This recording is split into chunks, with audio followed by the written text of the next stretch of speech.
Assalamualaikum warahmatullahi wabarakatuh. Perkenalkan, nama saya Muhammad Akbar Fauzan Junaid, mahasiswa Universitas Negeri Makassar, program studi arsitektur kelas A.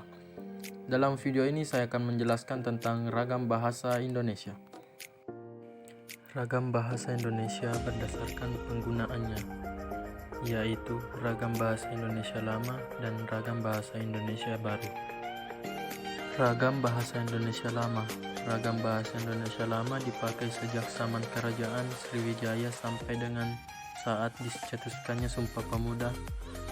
Ciri dan ragam bahasa Indonesia lama masih dipengaruhi oleh bahasa Melayu. Bahasa Melayu inilah yang akhirnya menjadi bahasa Indonesia. Selanjutnya yaitu ragam bahasa Indonesia baru.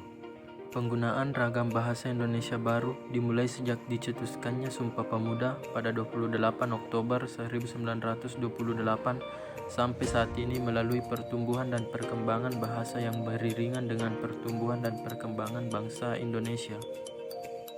Selanjutnya yaitu apa itu ragam bahasa? Variasi bahasa yang pemakaiannya berbeda-beda menurut topik yang dibicarakan, menurut hubungan pembicara, kawan bicara, dan orang yang dibicarakan, serta media pembicaraan. Adapun jenis-jenis ragam bahasa, berdasarkan media pembicaraan, ragam bahasa dibedakan atas yang pertama yaitu ragam lisan dan yang kedua yaitu ragam tulis. Ragam bahasa lisan, ragam lisan yang mengkehendaki adanya orang kedua. Di dalam ragam lisan, unsur-unsur fungsi gramatikal seperti subjek, predikat, dan objek tidak selalu dinyatakan. Ragam lisan sangat terikat pada kondisi, situasi, ruang, dan waktu. Ragam lisan dipengaruhi oleh tinggi rendahnya dan panjang pendeknya suara, sedangkan ragam tulis dilengkapi dengan tanda baca, huruf besar, dan huruf miring. Ragam bahasa tulis. Ragam tulis tidak mengharuskan adanya teman bicara berada di depan. Fungsi-fungsi gramatikal harus nyata. Ragam tulis tidak terikat oleh situasi, kondisi, ruang, dan waktu. Ragam tulis dilengkapi dengan tanda baca, huruf besar, dan huruf miring. Ragam baku. Ragam baku adalah ragam yang dilembagakan dan diakui oleh sebagian besar warga masyarakat pemakainya sebagai bahasa resmi dan sebagai kerangka rujukan norma bahasa dalam penggunaannya.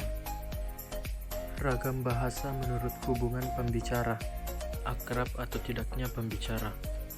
Ragam sosial, yaitu ragam bahasa yang sebagian norma dan kaidahnya didasarkan atas kesepakatan bersama dalam lingkungan sosial yang lebih kecil dalam masyarakat.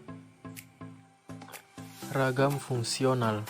Ragam fungsional adalah ragam bahasa yang dikaitkan dengan profesi, lembaga, lingkungan kerja, atau kegiatan tertentu lainnya, yaitu ragam keilmuan atau teknologi, ragam kedokteran, dan ragam keagamaan.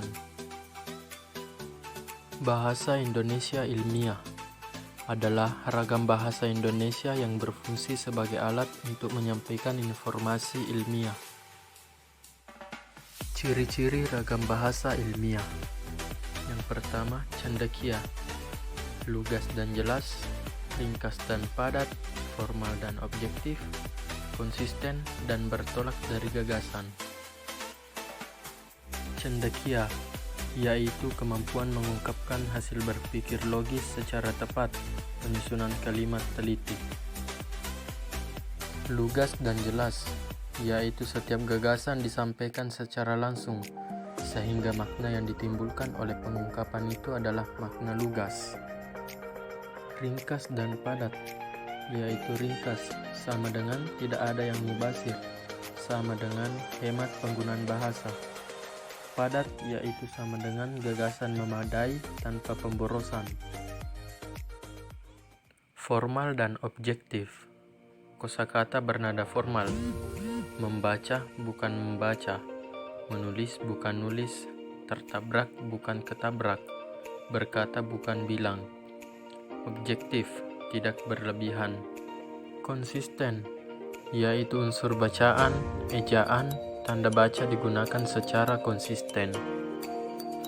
Bertolak dari gagasan, yaitu pada bahasa ilmiah dianjurkan penggunaan kalimat pasif sebagai upaya penonjolan gagasan atau hal-hal yang diungkapkan.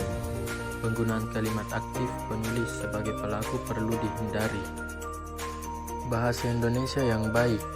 Bahasa Indonesia yang baik adalah bahasa Indonesia yang digunakan sesuai dengan norma kemasyarakatan yang berlaku. Misalnya dalam situasi santai dan akrab, seperti di warung kopi, pasar, tempat arisan, hendaknya menggunakan bahasa yang santai dan akrab.